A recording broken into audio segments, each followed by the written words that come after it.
जय हिंद।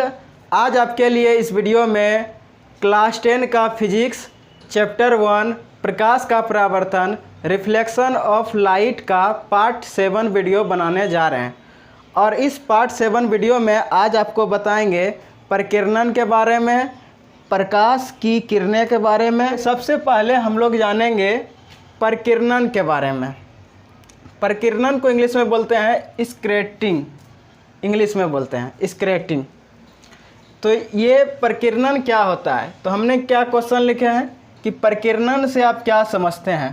तो इसका आंसर क्या लिखे हैं, जब प्रकाश सूक्ष्म कणों पर पड़ता है तो वे कण उन पर पड़ने वाले प्रकाश की कुछ ऊर्जा को अवशोषित कर फिर उसे चारों ओर फैलाते हैं, यानी फैला देते हैं। इस प्रक्रिया को प्रकीर्णन यानी स्कैटरिंग कहते हैं।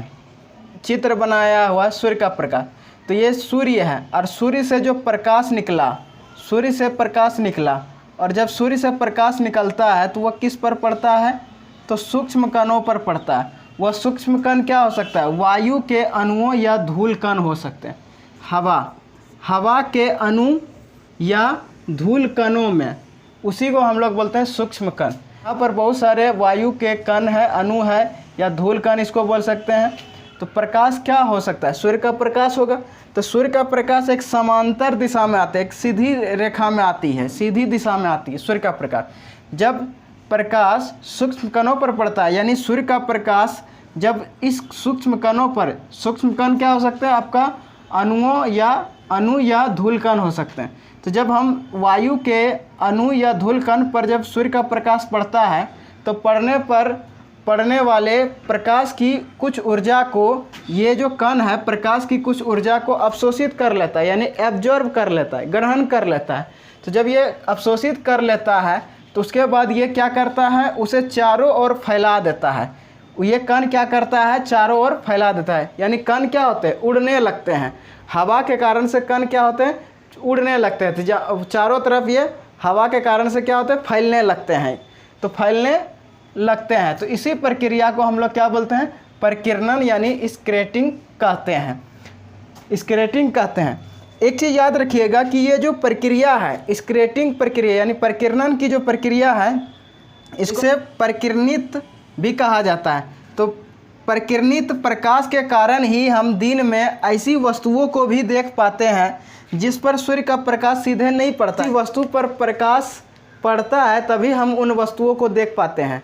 और ये जो प्रकीर्णन जो प्रक्रिया है, प्रोसेस है, इस प्रक्रिया के कारण से जब किसी वस्तु पर भी नहीं पड़ता है, सीधे नहीं पड़ पाता है, यानी सूर्य का प्रकाश उस वस्तु पर नहीं पड़ता है, तब क्या करता है, तब हम उस वस्तु को कैसे देख पाते हैं। तो ये प्रकीर्णन प्रोसेस के कारण से हम लोग उस वस्तु को देख पाते हैं। अब हम लोग साथियों प्रकाश की किरण को समझते हैं। क्वेश्चन क्या लिखे हैं, प्रकाश की किरण से आप क्या समझते हैं। तो आंसर क्या लिखे है, प्रकाश जिस सरल रेखा पथ पर गमन करती है उसे प्रकाश की किरण, रे ऑफ लाइट कहते हैं। गमन का मतलब होता है कि चलना।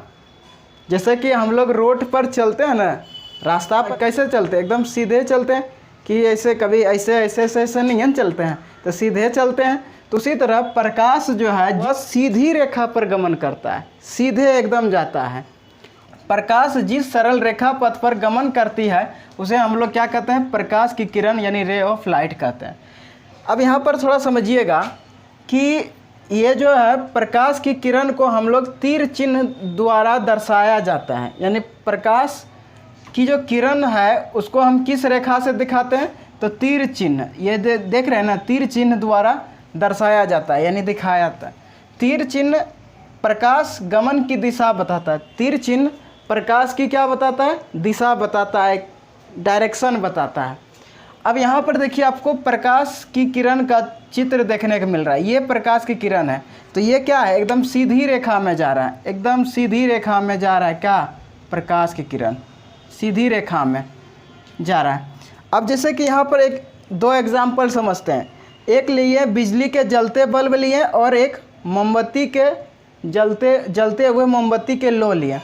अब एक चीज़ बताइए ये बल्ब बढ़ रहा है, जल रहा है। जब ये बल्ब जलेगा तो इसका जो इससे जो प्रकाश निकलेगा, इस बल्ब से जो लाइट निकलेगा वह किस रेखा में जाएगा? सीधी रेखा में जाएगा, सीधी रेखा में। इस बल्ब से जो प्रकाश की किरण निकलेगा कैसे निकलेगा? एकदम सीधी रेखा में निकलेगा। किस रेखा में? सीधी रेखा में। सीधी रेखा को ही हम लोग सरल रेखा बोलते हैं। सरल रेखा को ये क्या बोला जाता है? सीधी रेखा। यानी सरल रेखा में इस बल्ब से बिजली के जलते बल्ब से प्रकाश सरल रेखा में सभी दिशाओं में जाता है। सरल रेखा में सभी दिशाओं में जाता है। उसी प्रकार ये मोमबत्ती जल रहा है, मोमबत्ती का जो लौ है, मोमबत्ती का लौ से भी प्रकाश सरल रेखा में सभी दिशाओं में जाता है साथियों।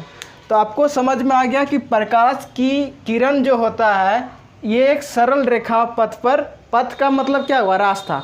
सरल रेखा पथ पर गमन करती है। समझ गए?